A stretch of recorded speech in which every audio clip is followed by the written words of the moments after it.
Bonjour.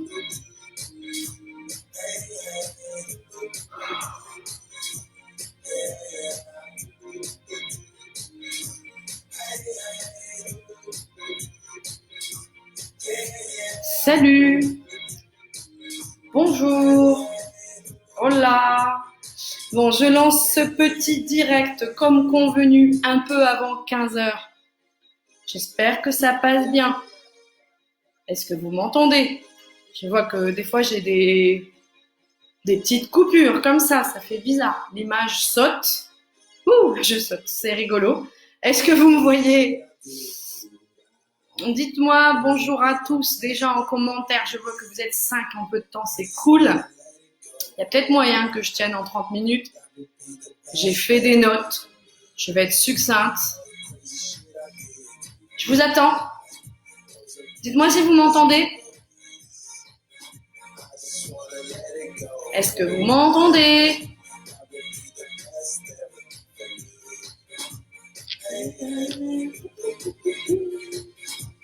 Est-ce que vous m'entendez? Modération des commentaires. Moi, je veux bien vos commentaires. C'est bizarre, la nouvelle configuration. Yes, Barbara. Comment vas-tu? Donc, vous m'entendez, vous êtes là, vous êtes 15, c'est cool. Je vais vous parler de publication, je vais vous parler d'écriture, je vais vous parler de tout ce qu'il faut faire, tout ce qu'il ne faut pas faire. J'ai mis une petite intro musicale en attendant. Dites-moi si vous m'entendez bien. Dites-moi si ça saute. Ça, c'est bizarre, je me vois faire des petits sauts comme ça de connexion qui saute. Barbara, toi qui es là, dis-moi si ça fait des petites coupures bizarres. On dirait que j'ai des tocs. Non? Bon, allez, hop. Je coupe mon petit crin-crin.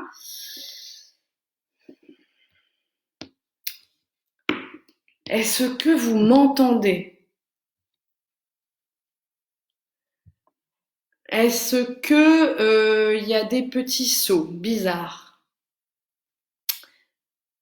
Bon, allez, on commence. Alors, j'ai mis une petite écharpe parce que j'ai remarqué que les écrivains ont toujours une écharpe.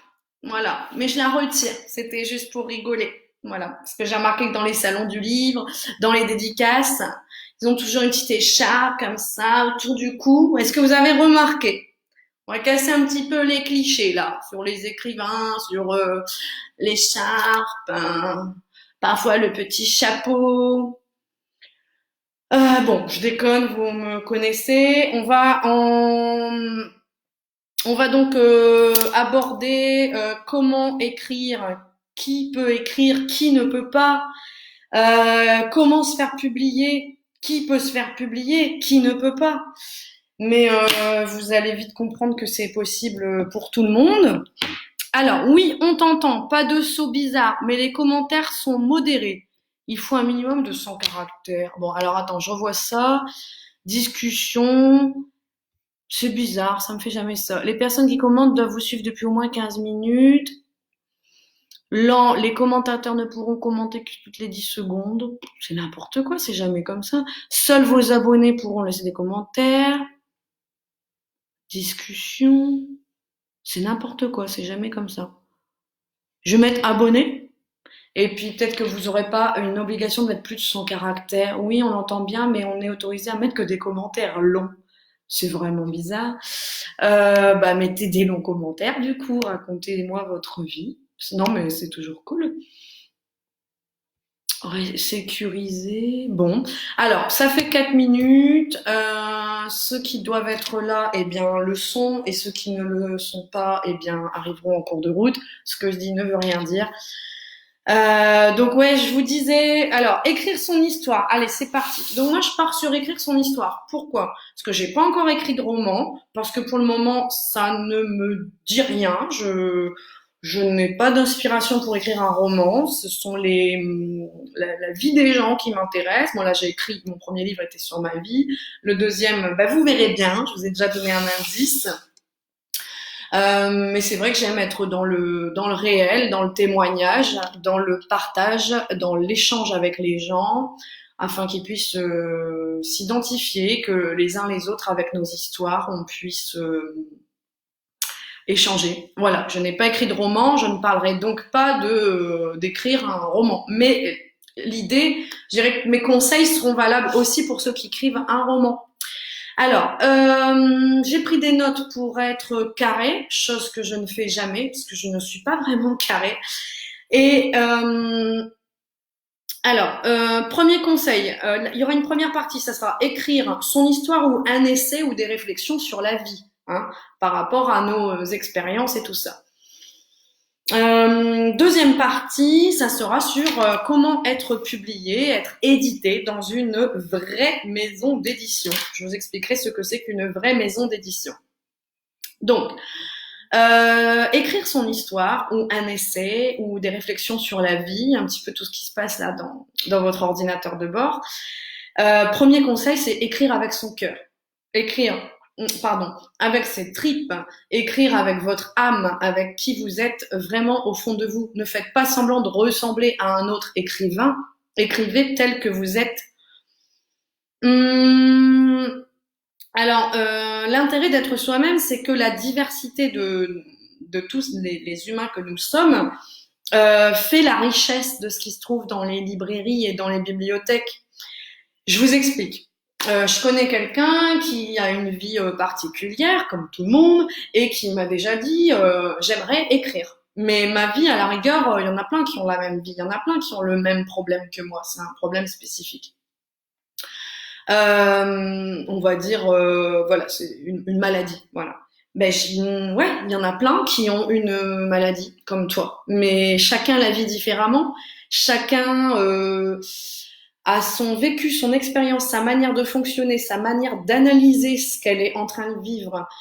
Tout comme moi, mon bouquin parle de la mort et de mon parcours initiatique, on va dire.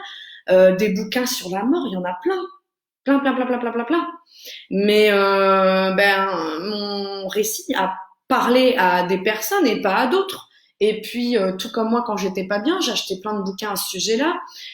Certains bouquins, je lisais 4-5 pages, je les reposais, et d'autres me captivaient, me permettaient d'apprendre des choses, d'aller mieux, etc. Donc, c'est pas parce que vous avez l'impression que votre histoire elle est banale, que votre problème entre guillemets est banal, ou votre expérience de vie est banale, qu'il faut pas l'écrire, parce que votre manière à vous d'écrire va convenir à des gens.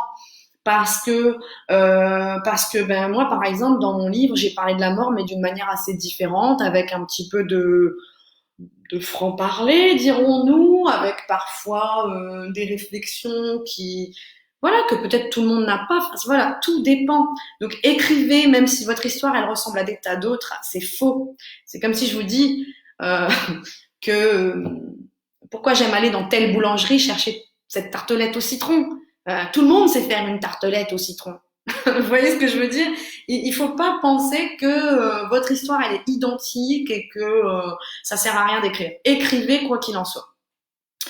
Sinon, ça voudrait dire qu'on arrête tout type de publication, je sais pas, depuis on arrête en 1950, on publie plus rien de nouveau parce que des livres sur la mort, il y en a plein, des livres sur quelqu'un qui, je sais pas, qui traverse une maladie, il y en a plein, des livres sur je ne sais quoi, une maman au foyer qui en a ras-le-bol de sa vie, j'en sais rien, il y en a plein. Non, écrivez, même si votre histoire elle est semblable à plein d'autres. Votre façon d'écrire va parler à certains et pas à d'autres. Chaque vécu est différent. Alors, après, donc, écrire. Et surtout être prêt à être publié. Ça, bon, j'aurais pu aussi en parler dans la partie publication. Il y a un moment pour tout. Parfois, nos histoires... alors moi, au début, j'écrivais comme ça dans un petit cahier, un petit peu à l'arrache. Je pensais pas que ce serait publié, donc lu par le public. Publié, ça veut dire ça. Lu par le public, achetable n'importe où. Et puis de toute façon, j'aurais pas été prête. Donc bon, moi, les événements de ma vie me sont arrivés en 2010. J'aurais pas pu être publiée en 2012 ou 2013 j'aurais pleuré comme une madeleine peut-être en parlant à mes lecteurs. J'étais pas en mesure de partager ça, c'était encore trop à vif. Donc j'ai été publiée en 2016, donc j'ai été patiente et j'ai envie de dire ben tant mieux, l'univers fait bien les choses, la vie fait bien les choses. Je pense que déjà écrivez ce que vous vivez, que ce soit douloureux ou pas. Bien souvent c'est vrai qu'on écrit dans ces cas-là, mais il y en a aussi qui peuvent écrire, je sais pas, parce qu'ils ont une vie superbe, formidable. Attention, si c'est trop lisse, ça va pas forcément intéresser le lecteur. Il faut quand même qu'il se passe des choses. Mais euh, écrivez, prenez le temps, et puis ça sera publié quand ça sera publié, et de toute façon, la vie est bien faite, ça sera publié quand vous serez prêt à être lu et à parler au lecteur. Parce que moi, les premiers salons du livre, quand vous avez une maman qui vient vous dire, bah moi j'ai perdu mon enfant d'une leucémie il y a 3 semaines et demie, et qu'elle vous raconte des détails et tout ça, et que comme ça, bon, faut être sorti quand même de votre propre épreuve, pardon. Donc, je vous dirai. Alors maintenant, on va passer sur comment écrire. Écrivez à l'ordinateur. Hein. Le manuscrit, ça veut dire à la main. Tapuscrit, ça veut dire à l'ordinateur. Les maisons d'édition qui vont avoir le courage de lire votre manuscrit écrit à la main, c'est-à-dire avec une belle écriture que vous seul comprenez, que vous seul comprenez, on conjugue hein, le verbe avec le sujet. Ça va pas le faire. Et puis pour l'envoyer, c'est qu'est-ce qui est plus pratique d'imprimer chez un imprimeur ou chez vous à l'imprimante, de relier, d'envoyer ensuite à des maisons d'édition. N'écrivez pas à la main, hein, c'est fini ce temps-là. Vous pouvez écrire à la main dans un cahier, mais quand vous êtes prêt à publier, vous avez envie en tout cas de publier, puisque ça se fait pas en un claquement de doigts. On va voir ça en deuxième partie. Il faut que ce soit tapé à l'ordinateur. Hein. Après, pas de prise de tête sur la typographie, mais je dirais une écriture Time New Roman, une mise en page assez espacée, assez belle, assez avec de l'interligne, quelque chose de beau, de propre. Mais manuscrit au stylo, vous oubliez. Hein. Trouvez un lieu qui vous plaise pour écrire, donc le bureau, le jardin, la chambre, le grenier, la cave, chez votre grand-mère si c'est calme, dans votre maison secondaire si vous avez cette chance. Vous mettez les enfants chez mamie, ou vous les enfermez dans la cave. Vous coupez le Wi-Fi de votre ordinateur pour ne pas être tenté d'aller sur les réseaux et tout ça. Ce que je conseillerais, c'est de se dire, allez, je me mets à écrire aujourd'hui 2 pages. Puis souvent on dit ça, puis quand on est parti, eh ben on est parti. Voilà. Et je vous conseille vraiment de vous mettre sur votre ordinateur pour écrire vos 2 pages. Et puis ça peut se transformer en 20 pages. Parfois, on s'emballe, on maîtrise plus nos doigts, et c'est parti dans tous les sens. Si il y a des idées qui vous viennent dans la journée, parfois en parlant aux gens, parfois en observant quelque chose dans la rue, parce qu'en fait quand on écrit c'est ça, c'est tout le temps plein de choses qu'on a envie d'écrire, des petits trucs à la con, des petits trucs plus grands, des petits détails, on a envie. Et parfois il n'y a pas l'ordinateur sous la main. Alors moi j'ai fait un truc qui s'appelle Note dans mon téléphone, vous l'avez tous. Un petit truc de notes et puis je dicte mon idée grosso modo et je la détaille plus tard dans mon ordinateur, dans mon fichier Word ou OpenOffice ou ce que vous voulez. Ou bien si vous êtes plus stylo, un petit carnet, au moins l'idée est là. Exemple, aujourd'hui là j'ai l'idée, j'ai envie d'écrire sur ce magnifique printemps qui arrive chaque jour et c'est beau et ça provoque ça en moi et tout ça. Et puis le développement va loin, en tout cas dans mon cerveau. Et il y a des moments où j'oublie où je veux en arriver une fois que je suis sur mon ordinateur. Mais au moins écrire les grandes lignes, bah ça égale ça égale ça et ça provoque ça en moi. Et puis quand je serai sur mon ordi, je détaillerai. Le tout c'est de déverser le contenu sur votre carnet, ce que je déconseille, enfin un petit carnet c'est juste pour retenir les idées, mais pour écrire sur dans votre fichier, dans votre document Word ou OpenOffice ou je ne sais pas quoi. Déversez, écrivez, ne vous prenez pas la tête à vous relire tout de suite. J'ai écrit une page, je la relis, je la mets en forme, il y a des répétitions, c'est moche, j'ai mal dit ça. Non, on s'en fout. On déverse, on y va, on est dans l'esprit de créativité, on sort ce qu'il y a à sortir, on relira plus tard. Vous aurez bien le temps de relire. C'est l'étape la plus longue, la plus chiante et pour laquelle personnellement j'ai le plus la flemme. Donc personnellement, j'ai plus de facilité à écrire 120, 140 pages. Ça peut se faire en 6 mois, en un an, ça dépend. Des fois j'étale, des fois je vais écrire pendant un mois. Après je réécrirai que l'année suivante. Je sais, je suis pas organisée, mais je veux dire mis bout à bout, un manuscrit, un tapuscrit. Tapuscrit, ça veut dire je tape. Un tapuscrit de 150 pages. Grosso modo, ça peut se faire en 2-3 mois. Hein. On y va, on déverse. L'idée, c'est de déverser vos idées, votre créativité, ce qu'il y a comme envie là, l'envie de partager. S'il y a une envie d'écrire, c'est que vous avez quelque chose. Il y a matière à écrire. Il y a une raison de cette communication. Soit vous voulez partager un message, comme moi je l'ai fait, aider des gens avec mes messages sur l'au-delà et tout ça. D'ailleurs, c'est comme ça que j'ai décidé de publier. C'est quand une amie que vous connaissez peut-être, Laila Del Monte, qui a écrit pas mal de bouquins aux éditions de chez Très Daniel sur la communication animale. Donc c'est une amie et elle me dit mais tu sais Carole, tes rêves ça peut aider les gens. Et c'est ça qui m'a donné envie de publier, de dire ça va aider des gens donc je vais publier. Donc vous pouvez écrire pour aider des gens, pour que d'autres se reconnaissent en vous, pour communiquer un message fort. Il y a plein de raisons d'écrire ou juste divertir.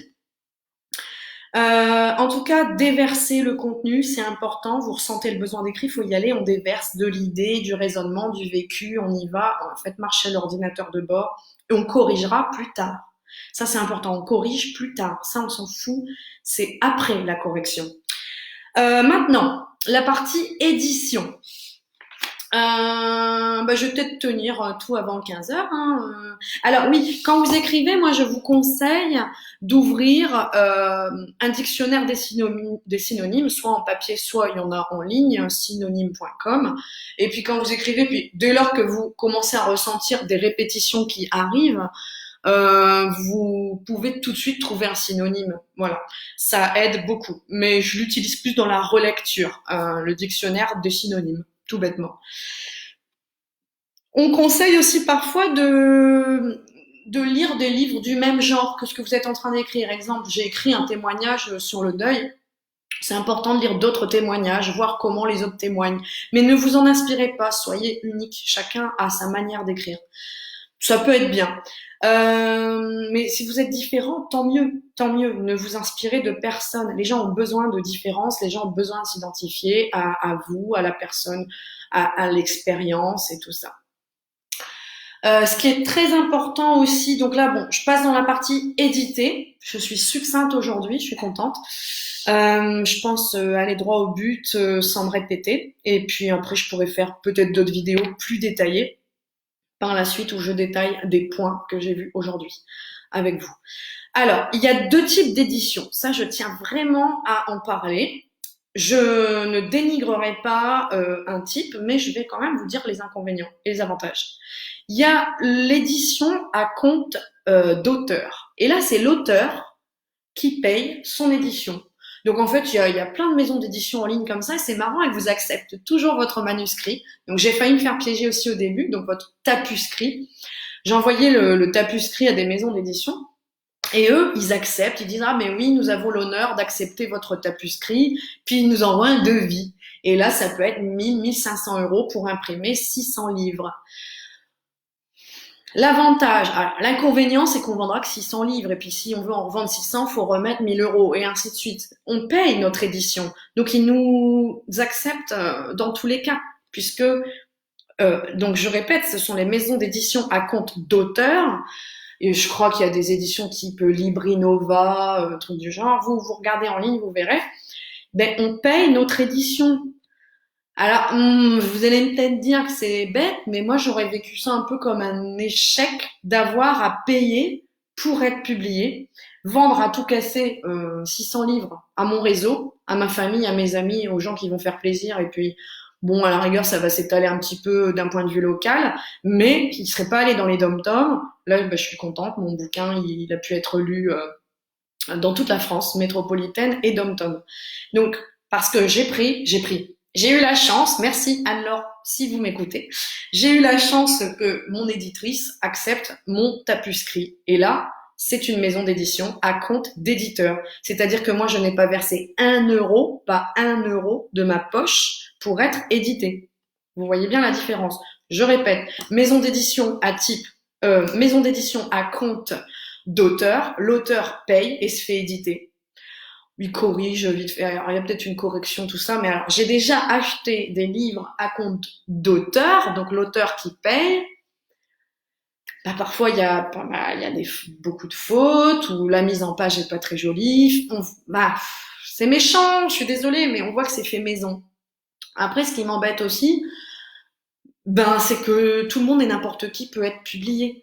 Alors, c'est pas dramatique, mais parce qu'il y a des moments. Alors attention, ça veut pas dire que ces gens-là n'ont pas de talent. Moi, j'ai pas de talent, et puis Anne-Laure a voulu me publier, mais voilà, c'est le contenu qui a été qui a plu. Mais je veux dire, il y a des mecs hyper doués, des gens hyper doués, des nanas hyper douées, qui seront malheureusement jamais publiées parce que pas de bol ou parce qu'elles tapent pas aux bonnes portes.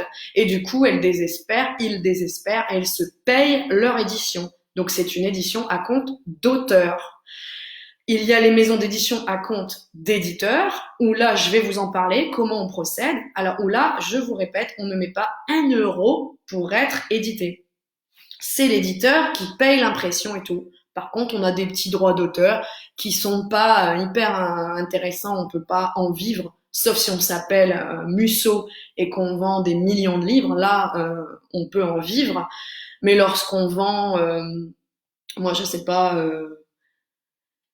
pas, on va dire 1000 livres par an, on peut pas en vivre parce qu'on fait, je sais plus, 6, 7 ou 8%. Donc, mais au moins on n'a pas payé, c'est bien là l'essentiel, de ne pas payer et d'être diffusé. D'être diffusé au niveau national, dans les librairies, sur Amazon, la Fnac, et aussi dans les dom-toms. C'est bien là l'essentiel pour les maisons à compte d'éditeurs. Donc, je vais parler de ça, les maisons à compte d'éditeurs. Avant de leur envoyer, bien lire, relire et encore relire, et encore relire. Envoyer aux copines qui sont bonnes en orthographe et en syntaxe, corriger, revoir les répétitions et les passages inutiles. Si vous le pouvez, alors moi j'ai eu du bol, je vais vous dire un petit secret.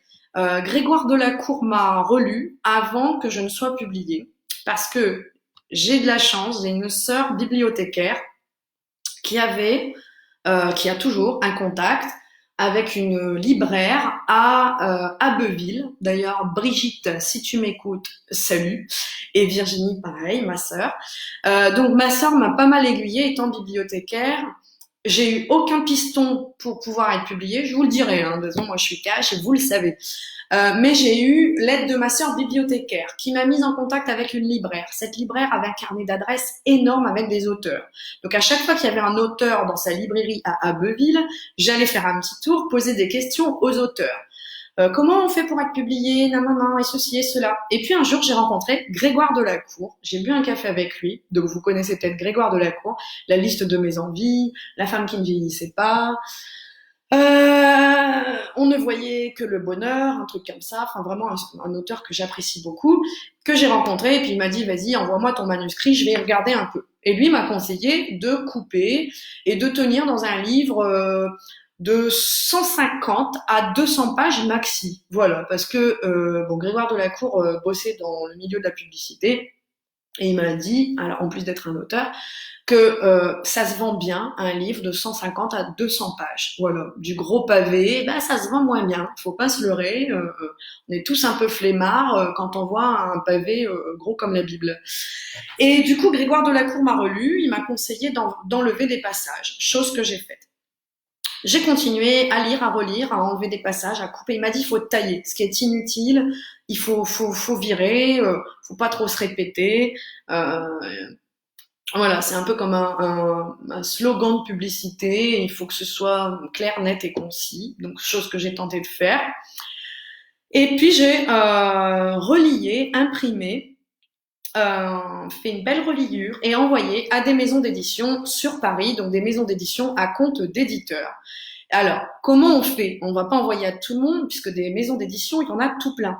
Donc, ce qu'il faut, c'est voir si la maison d'édition est dans votre ligne éditoriale. C'est quoi une ligne éditoriale? C'est une thématique. Si j'écris sur le jardinage, les plantes, ou la cuisine, ou la géographie, ou les chats, ou les animaux, ou si je fais un roman de science-fiction, je ne vais pas avoir la même maison d'édition que si j'écris comme moi un témoignage quelque peu dans le paranormal. Voilà, tout le monde ne va pas accepter ce genre de témoignage. Tout comme si vous qui m'écoutez, vous êtes en train d'écrire quelque chose, vous êtes experte en astrophysique, ben vous n'allez pas aller dans ma maison d'édition. Donc, il faut rechercher en ligne des maisons d'édition qui correspondent à votre thématique.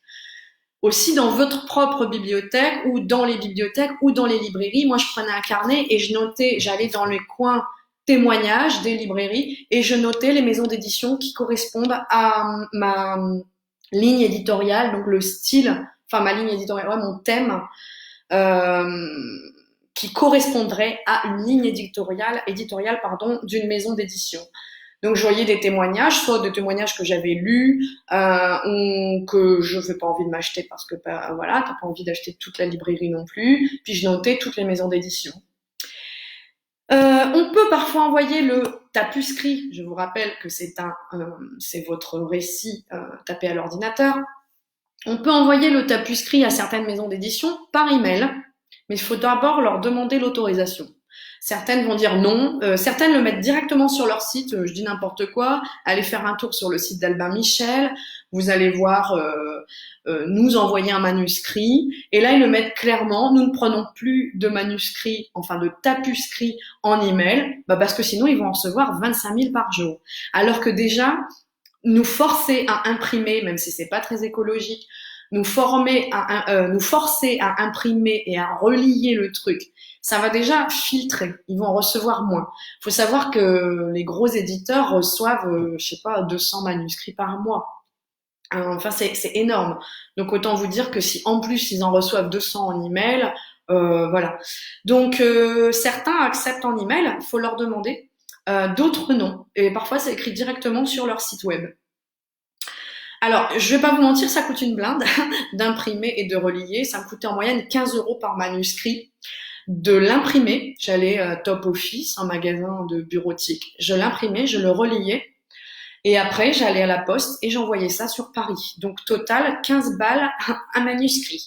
Donc, j'ai envoyé à peu près à, je sais pas, au moins 10 maisons d'édition. Donc, faut compter quand même 150 balles d'investissement pour tout ça.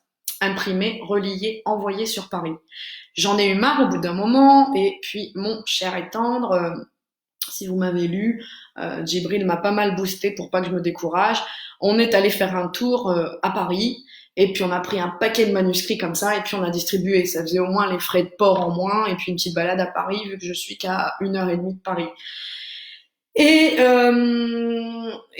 donc j'allais voir un peu tout, des énormes maisons d'édition et des maisons d'édition, on va dire, de taille moyenne. Et, euh, et c'est la dernière clé qui a ouvert la porte. J'ai eu pas mal de refus. J'ai eu des moments où je me disais, bon bah voilà, je fais confiance en l'univers. Peut-être que mon récit, c'est un ramassis de conneries et que je vais pas forcément aider les gens et que je vais peut-être pas forcément supporter le fait d'être publié. Et donc peut-être que si je ne suis pas publiée, c'est pour une raison. J'acceptais les choses comme elles venaient. Et figurez-vous qu'après une journée à Paris où j'avais distribué dans plein de maisons d'édition, il y avait une maison d'édition qui s'appelle toujours les éditions Bussière, rue Saint-Jacques à Paris. Il faisait chaud, j'en avais marre, il faisait lourd, l'air était pollué, j'avais envie de rentrer chez moi. Et mon conjoint me dit non, allez, on tente la dernière là-bas près de la cathédrale Notre-Dame. On tente, on y va. Donc j'y suis allée, j'ai déposé le manuscrit. On a eu un très bon contact avec la personne de l'accueil, et puis c'est tout. Et quelques mois plus tard, j'ai rappelé toutes les maisons d'édition qui ne m'avaient pas donné de nouvelles. Et j'ai rappelé les éditions Bussière, et ils m'ont dit qu'ils étaient en train de me lire et qu'ils avaient un petit coup de cœur pour mon récit. Donc bon, bah on a eu un bon feeling au téléphone, ça aide aussi. Et puis quelques mois plus tard, j'ai reçu un email alors que j'étais en Thaïlande et que j'avais formulé mes vœux auprès d'un Bouddha dans un temple. J'avais dit bon, si je dois être publiée, faites-moi un signe, envoyez-moi des nouvelles d'une maison d'édition. Et si je ne dois pas être publiée, je le comprendrai, c'est que ce que j'ai écrit, eh ben c'est probablement merdique et ça ne doit pas être lu. 3 jours plus tard, je recevais un email de mon éditrice des éditions Bussière. Donc c'était en 2016, en mars 2016, et j'ai été publiée en septembre 2016. Donc voilà ce que je vous conseillerais. Donc renseignez-vous bien sur les lignes éditoriales des maisons d'édition. On n'envoie pas à tout le monde et n'importe qui. Alors un livre qui est bien sympa, prenez un stylo, sinon je vous le réécrirai. Ça s'appelle Écrire et trouver ses lecteurs de Brigitte H. Alors dedans il parle aussi de l'édition à compte d'auteur. Ce n'est que mon avis personnel. J'aurais pas aimé faire ça. Voilà. Maintenant, si vraiment vous en avez ras-le-bol, vous voulez vraiment une trace de votre récit et tenir dans vos mains un livre, bah allez-y, payez, et puis vous serez publié à compte d'auteur. Mais à compte d'auteur, je vais vous dire ce qui est, c'est rarement dans les librairies, sauf la librairie du bout de votre rue, ils vont être sympas, ils vont vous dire ok, tu peux en déposer 10 parce qu'ils vous connaissent, parce que vous êtes de la même ville, mais ça va pas être distribué à un niveau national. Ça, c'est à compte d'auteur. L'auteur paye, il raque, il met la main à la pâte, à la poche, enfin c'est pareil. Donc je vous conseille ça, ça m'avait bien aidé, c'était un cadeau de ma cousine Céline. Si tu me regardes, merci, parce que ça m'avait super bien aidé ce bouquin-là. Écrire et trouver ses lecteurs. Après, j'ai celui-ci qui est bien aussi, Lettre à un jeune auteur. Il donne des conseils sur l'écriture plutôt. Donc, Lettre à un jeune auteur de Colum McCann. Et bah voilà, il dit de parler avec ses tripes, de permettre au lecteur de non pas de d'écrire dans le détail tout plein de choses, mais de ressentir. Enfin, j'aime bien parce qu'il est beaucoup dans les ressentis aussi. Voilà. Donc après, on pourrait parler encore de la partie diffusion une fois que vous êtes publié. Mais ça, vous reviendrez vers moi une fois que vous serez publié. Déjà, écrivez, vous prenez pas la tête, les grands conseils. Déversez tout ce qu'il y a à déverser. Relisez-vous plus tard. Enfin, au moment où vous avez envie d'envoyer aux maisons d'édition, là, on relit, on fait un truc un peu plus structuré ou pas. Soyez vous-même. Et quand vous écrivez, au moment où vous écrivez, ne vous prenez pas la tête. Déversez ce qu'il y a à déverser. C'est après qu'on relit, c'est après qu'on corrige. C'est vraiment au moment où on va imprimer et envoyer à un éditeur que là, faut être bien carré.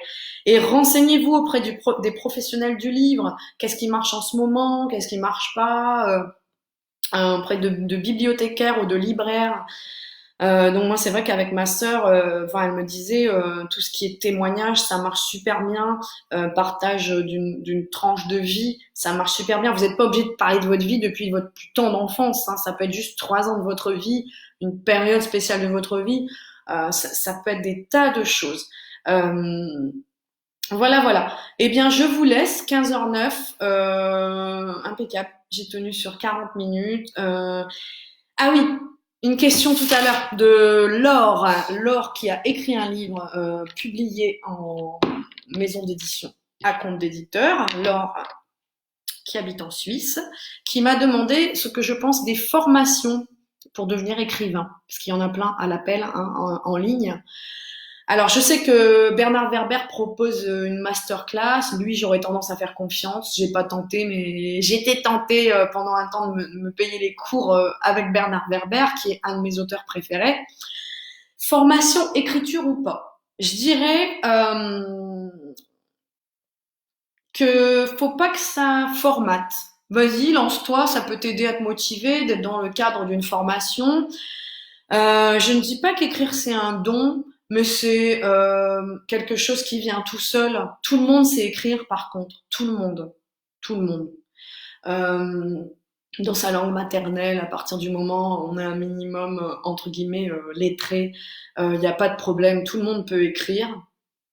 Euh, voilà, exprimer ses émotions, tout ça. Euh, une formation écriture, je dirais pourquoi pas, mais il faut pas que ça formate une formation, parce que c'est ça qui est bien, c'est notre diversité dans le monde du livre. Pourquoi certains vont aimer plus Virginie Grimaldi que Musso, j'en sais rien, c'est le style, c'est l'originalité, donc rester original, originaux, original le, parce que je parle beaucoup au féminin sur cette page, beaucoup de femmes. Rester original parce que l'originalité plaît et on est tous différents et il faut l'entretenir ça. Voilà, bon, je vous laisse, n'hésitez pas, j'espère que j'ai pas d'autres questions, je regarde quand même. Y a-t-il des questions avant que je vous quitte?